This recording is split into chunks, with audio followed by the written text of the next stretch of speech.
Hey, it's Mike. So for the last 2 days, I was showing you onboarding system with and without assets. Today, we're gonna dedicate to offboarding. And this isn't just reversing onboarding. It's about revoking access, tracking equipment, returning, staying compliant. Same 1,500 employees insurance company. The offboarding was taking plus minus 2-3 weeks. Employees was living with laptops, access still active, and we got it down to 2 days with a full audit trail. This is how. Very quick note. I'm covering the offboarding workflow and why it is different from onboarding, how assets work for returns, and the access revocation automation. I'm going to share just a little bit. If you watched part 1 and part 2, same structure, just reverse. If you haven't, no problem. This is standalone. Link to full series below. All right, so let me show you what we're going to cover today. So I very hope you watched the previous series, but again, I'm going to show you the portal and we're going to talk in more details how that works. Why I decided to use forms? Yes, because it's actually a form, and to be honest, this is not really that complex form. It is built in mind just to have as many details as we can, so we don't want to really overcomplicate this. And I'm also going to explain you why there is actually no any hardware on this list. We're going to come back to this very soon. Of course, I'm going to show you how that looks from the back end. So this is the agent view, as we call it. Again, very standard request type. However, yes, it is actually dedicated request type with dedicated workflow. So next, I'm going to, of course, show you the form. It's, as I told you, it's a very minimalistic form. You can think maybe it's a little bit too busy, but it is actually a production copy. So you can, I very hope you actually copy this into your organization. Next one, I'm going to show you a little bit about the work item, how I did this and why. And super simple answer to that is because we need a dedicated workflow for that. Yes. So of course, I'm going to show you how that workflow is built. It's not too complex, but there is one very interesting twist because that workflow includes approval process, but there is no actually declined because it was not possible for the client to have a decline. I'm going to explain the details why this is like this, and we're going to cover, of course, a little bit about automation. One especially webhook to disable accounts because the client got a synchronized third-party Python script which is actually sending a webhook to Azure. I'm going to explain you how that works. All right, so let's get to it. And of course, you can include assets. You don't have to if you've got Jira Premium. Yes, definitely recommend you to do it. But very quick note, I built complete onboarding, offboarding system in 3 to 5 days. Full lifecycle, new hire to exit, all tracked, all automated. If you want this running this week, link below. Free audit, 15 minutes call, book it now. Okay, so let's see first how the form it looks like. As I told you, very simple design, very clean. We've got just as much details as we can. We don't want to overcomplicate this. And actually, there is no any dynamic content on that form because we don't really need that. However, what is very interesting, there is actually no hardware over there. Let me explain you why, and let me go into the backend to the admin view, to the agent view, so I can actually show you. So we've got few details like employee name, ID, department that is actually pulled from the form. So not really that much going on. However, yes, we've got some assets. So company laptop device return, they can actually specify which one, but I can tell you because we've been actually reviewing this form a few times, and very often the manager who is requesting leavers or offboarding process for that specific employee, they don't really know what he owns. The agent got that information. This is the reason why assets are actually not included to that, but I will show you how to add it yourself from the admin view. So that is again pretty much self-explanatory, and same about the software because we could add automation and access to that specific software can be automatically revoked. That is actually part of the automation, which we're going to cover in a minute. Okay, so let's see how that is going to look like from the backend. So this is actually the backend. Again, not too much going on, but this request type has actually dedicated work item or issue type. And why it is like this? Very simple, because we need to have a dedicated workflow. Jira, JSM, that's how it works. If you would like to have a custom workflow, you need to create dedicated work item or issue type. And why? Maybe you can ask why. Because very often creating the joiners, leavers process or movers process, you're going to integrate it with existing ITSM or IT support project. And yes, we of course going to we're going to create dedicated queues for that, but this is actually very, very important. Okay, so as you can actually see, not too much information going on.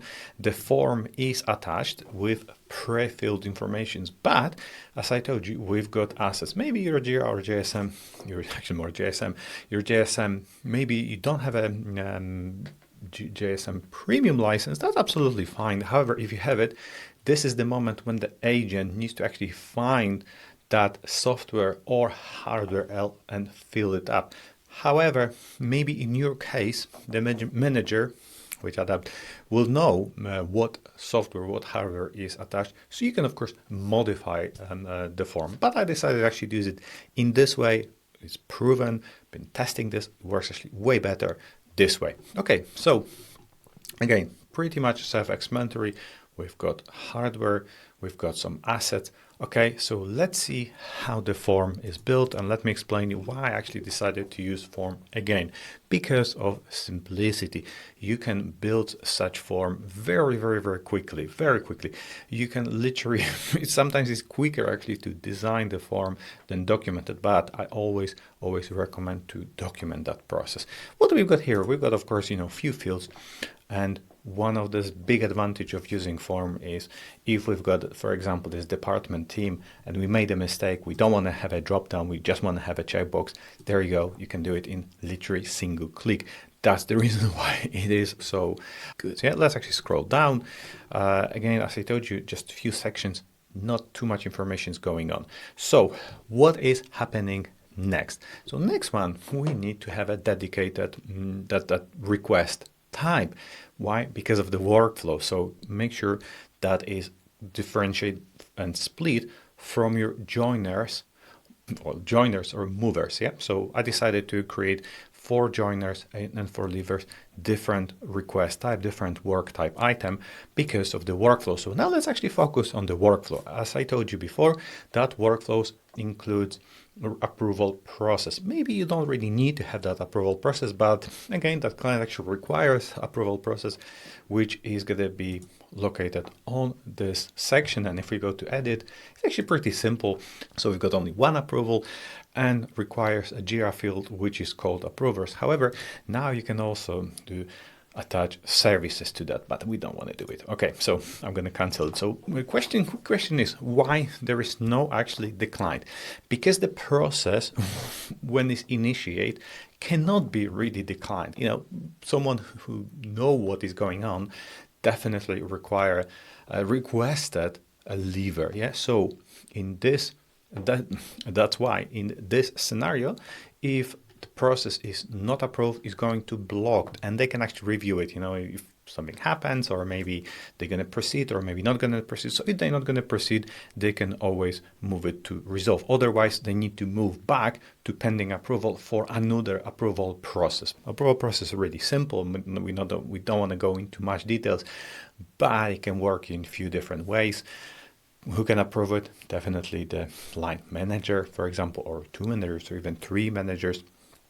They're going to receive notifications through email, through Jira. It's even possible to send approval requests through Slack or Teams. Yeah, so pretty much self-explanatory. And now we've got access review. And again, that most important part when I'm talking about automation, it is going to happen between those 2 statuses when revoke access is happening. So revoke access and access return. What I'm talking about, the automation, which I'm going to actually show you right now, is the webhook to disable account. I'm not going to actually show you exactly how that works. Why? Because I've got exact Python script. I'm going to demonstrate you how that works. I'm dropping this video next week. But in a very simple, in just a few words, how to simplify it, there is a webhook, and that webhook contains access to the Python script, and the Python script actually is connected to Azure and is revoking the access automatically. It's actually not really that complicated. That Python script is pretty simple. What else we've got? We've got auto assign of the issue, and we also have got escalation or notification to the manager through Teams or Slack. Slack is actually a little bit easier to do it. However, if using Teams, that's also not a problem. You need to generate that webhook and next attach it to your automation. So if you go, I'm going to show you. It's actually pretty simple. This one is when the work is created, but anyway, you probably know the pattern. We can also set this up when we're going to move the ticket from one status to another. It is possible to send notifications through Teams, and actually I highly recommend you to explore it, because those days we're sometimes flooded by emails, especially from Jira. Jira have got a tendency to send way too many emails. So as you can see, this is really it. That's how it works. That process is actually not too complex. So like this, there is your complete offboarding system running at 1,500 employees company, 2 weeks plus down to 2 full days. And you've got full assets tracking, complete access revocation, audit, trailer of compliance. So now you've got the full employee lifecycle, offboarding parts 1 and part 2, and offboarding today, complete system, production ready. So now, of course, you've got 2 options. You can spend 2, 3, 4 weeks building this yourself, or I have a both system running in your environment in under a week. I've done it for companies managing 50 to 5,000 employees. Link in the description, and pinned first comment. Book a free audit right now. I show you exactly how this works for your setup. So next week, Python automation script, the webhook I mentioned for access revocation. Yes, I will be actually showing you exactly script, how that works, how to deploy it, everything straight away. So hit subscribe so you don't miss it. And very, very quick favor, if this helped, please, hit that subscribe button. I drop a new JSM tutorial every week. Got a question about your specific onboarding scenario? Drop the comments. I read every single one.